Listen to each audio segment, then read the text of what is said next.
ಮಡಿಕೇರಿ ವಿಧಾನಸಭಾ ಕ್ಷೇತ್ರದ ಚುನಾವಣೆ ಬಹಳಷ್ಟು ಕುತೂಹಲ ಕೆರಳಿಸಿತು.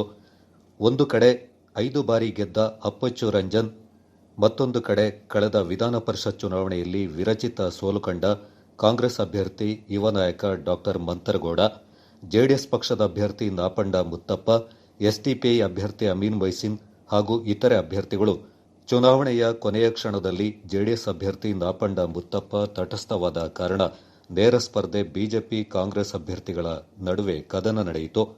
ಮತ ಎಣಿಕೆಯ ಪ್ರಾರಂಭದಿಂದ ಕಾಂಗ್ರೆಸ್ ಅಭ್ಯರ್ಥಿ ಮಂತರಗೌಡ ಮುನ್ನಡೆ ಸಾಧಿಸಿದ್ದು, ಕೊನೆಯ 20ನೇ ಸುತ್ತು ಮತ ಎಣಿಕೆಯಲ್ಲಿ ಮಂತರಗೌಡ 83,949 ಮತಗಳಿಂದ, ಬಿಜೆಪಿ ಅಭ್ಯರ್ಥಿ ಎಂಪಿ ಅಪ್ಪಚ್ಚು ರಂಜನ್ 79,249 ಮತಗಳಿಂದ ಪಡೆಯುವ ಮೂಲಕ ಕಾಂಗ್ರೆಸ್ ಅಭ್ಯರ್ಥಿ ಡಾ ಮಂತರಗೌಡ ಸೋಲಿಲ್ಲದ ಸರದಾರ.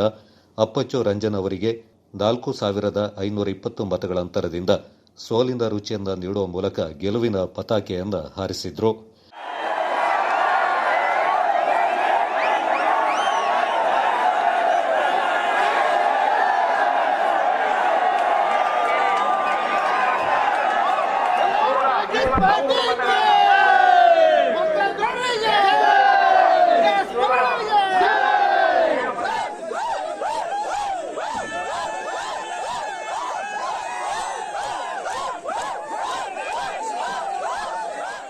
ಗೆಲುವಿನ ಸಂಭ್ರಮವೊಂದ ಕುಶಾಲನಗರ ನಗರ ಕಾಂಗ್ರೆಸ್ ಮತ್ತು ಬ್ಲಾಕ್ ಕಾಂಗ್ರೆಸ್ ಮುಖಂಡರು, ಕಾರ್ಯಕರ್ತರು ನಗರದ ಹೃದಯ ಭಾಗದಲ್ಲಿ ಸಿಹಿ ಹಂಚಿ ಪಟಾಕಿ ಸಿಡಿಸಿ ಜಯಘೋಷದ ನಡುವೆ ನೃತ್ಯ ಮಾಡುತ್ತಾ ಸಂಭ್ರಮಿಸಿದ್ರು.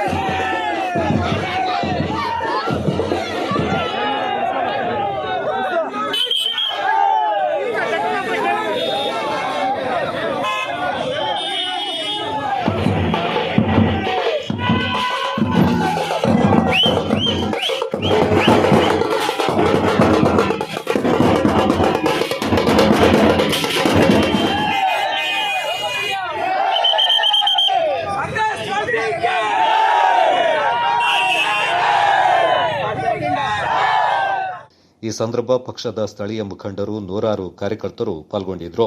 2 ಶಾಸಕರು ನಮ್ಮಲ್ಲಿ ಆಯ್ಕೆಯಾಗಿದ್ದಾರೆ ಕೊಡಗು ಜಿಲ್ಲೆಯಿಂದ. ಅದು ಕೊಡಗು ಜಿಲ್ಲೆಯ ಜನಕ್ಕೆ ತುಂಬಾ ಸಂತೋಷ ತಂದಿದೆ. ಏನು ಕೊಡಗು ಜಿಲ್ಲೆ ಜನ ಮತ್ತು ಕರ್ನಾಟಕದ ಜನ ಏನು ಭ್ರಷ್ಟ ಬಿಜೆಪಿಯನ್ನು ಕಿತ್ತು ಒಗಿಬೇಕು ಅಂತ ಡಿಸೈಡ್ ಮಾಡಿದ್ರು, ಅದೇ ರೀತಿ ಕಿತ್ತು ಒಗೆದಿದ್ದಾರೆ. ಏನು ಇವತ್ತು ಮಂತರಗೌಡರು ಆಯ್ಕೆಯಾಗಿದ್ದಾರೆ. ಅವರ ಪ್ರಣಾಳಿಕೆಯಲ್ಲಿ ಕೊಡಗು ಜಿಲ್ಲೆಗೆ ಏನು ಅಭಿವೃದ್ಧಿ ಮಾಡ್ತೀನಿ ಅಂತ ಪ್ರಣಾಳಿಕೆಯಲ್ಲಿ ಹೇಳಿಕೊಂಡಿದ್ದಾರೆ, ಅದೆಲ್ಲ ಸಂಪೂರ್ಣವಾಗಿ ಮಾಡ್ತಾರೆ ಅಂತ ನಮ್ಮಲ್ಲಿ ವಿಶ್ವಾಸ ಇದೆ. ಅದೇ ರೀತಿ ಏನು ನಾವು ಗ್ಯಾರಂಟಿ ಕಾರ್ಡನ್ನು ಕೊಟ್ಟಿದ್ದೀವಿ, ಅದನ್ನೆಲ್ಲ ಸರ್ಕಾರ ಮುಂಬರುವ ದಿನಗಳಲ್ಲಿ ಏನು ಸರ್ಕಾರ ರಚನೆ ಆದ ತಕ್ಷಣ ಅದನ್ನೆಲ್ಲ ಕಾರ್ಯರೂಪಕ್ಕೆ ತರ್ತಾರೆ ಅಂತ ಈ ಸಂದರ್ಭದಲ್ಲಿ ಹೇಳಕ್ಕೆ ಇಚ್ಛಪಡ್ತಾ ಇದ್ದೀನಿ.